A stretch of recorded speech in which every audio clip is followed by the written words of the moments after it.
কঠিন সময়েও ধৈর্য হারাবেন না। জীবনে কঠিন সময় আসবেই। কখনো হয়তো কাজের চাপ, সম্পর্কে টানাপোড়েন বা ব্যর্থতা আমাদের ভেঙে দিতে চায়। কিন্তু তুমি কি জানো, সফল ও ব্যর্থ মানুষের মধ্যে পার্থক্য কি? সফল মানুষরা কঠিন সময়েও ধৈর্য ধরে সামনে এগিয়ে যায়।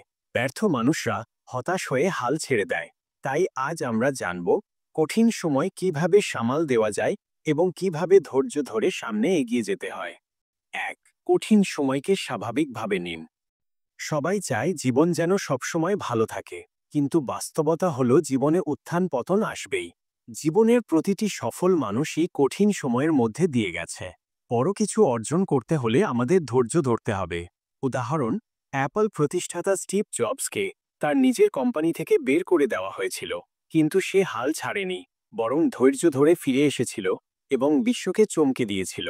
টিপ: কঠিন সময়কে সমস্যা হিসেবে নয়, বরং শেখার সুযোগ হিসেবে দেখুন। ২. আবেগ নিয়ন্ত্রণ করুন। কঠিন সময়ে আমরা অনেক সময় হতাশ হই, রাগ করি বা ভেঙে পড়ি, কিন্তু আবেগ নিয়ন্ত্রণ করতে না পারলে আমরা ভুল সিদ্ধান্ত নিয়ে ফেলি। রাগ বা হতাশা দূর করতে ধীরে ধীরে শ্বাস নিন, নিজেকে সময় দিন এবং আবেগের চাপে ভুল সিদ্ধান্ত নেবেন না। উদাহরণ, ধ্যান করা বা ১০ সেকেন্ড চোখ বন্ধ রেখে গভীর শ্বাস নেওয়া অনেক সময় সাহায্য করে। টিপ: কঠিন সময়েও শান্ত থাকার ক্ষমতা আপনাকে বিজয়ী বানাবে। ৩. ইতিবাচক দৃষ্টিভঙ্গি রাখুন। তুমি যদি মনে করো সব শেষ, তাহলে সত্যিই সব শেষ হয়ে যাবে। কিন্তু যদি ভাবো এটা শুধু একটা পরীক্ষা, তাহলে তুমি নতুনভাবে চেষ্টা করতে পারবে। সফল মানুষরা সবসময় কঠিন সময়েও ভালো কিছু খুঁজে বের করে।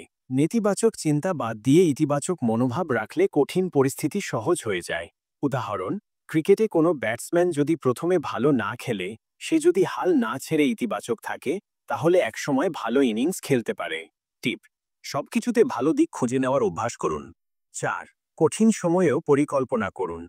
কঠিন সময় আসবে, কিন্তু তুমি যদি বসে বসে কেবল দুঃখ করো, তাহলে সময় নষ্ট হবে।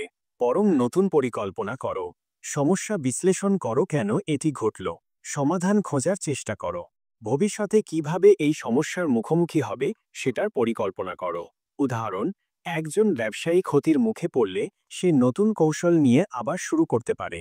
টিপ: পরিকল্পনা ছাড়া সমস্যার সমাধান হয় না, তাই সব সময় পরিকল্পনা করো। ৫. নিজের যত্ন নিন। অনেক সময় কঠিন সময়ে আমরা নিজেদের যত্ন নিতে ভুলে যাই, কিন্তু এটা আরও খারাপ পরিস্থিতি তৈরি করে। পর্যাপ্ত ঘুম নিন, কারণ ভালো ঘুম মানসিক চাপ কমায়। ব্যায়াম করুন, কারণ এটি আপনাকে ইতিবাচক শক্তি দেবে। স্বাস্থ্যকর খাবার খান, কারণ সুস্থ দেহ মানেই সুস্থ মন। টিপ: কঠিন সময়ে নিজের যত্ন নিলে মানসিক শক্তি বৃদ্ধি পায়। ৬. কাছের মানুষের সাথে কথা বলুন। কঠিন সময়ে একা একা সবকিছু বোঝার চেষ্টা করা কঠিন হতে পারে, তাই বিশ্বাসযোগ্য মানুষের সাথে কথা বলুন। পরিবার, বন্ধু বা কাউকে খুঁজে নিন, যিনি আপনাকে মানসিক শক্তি দিতে পারেন। কখনো কখনো শুধু কারো সাথে কথা বললেই মন হালকা হয়ে যায়।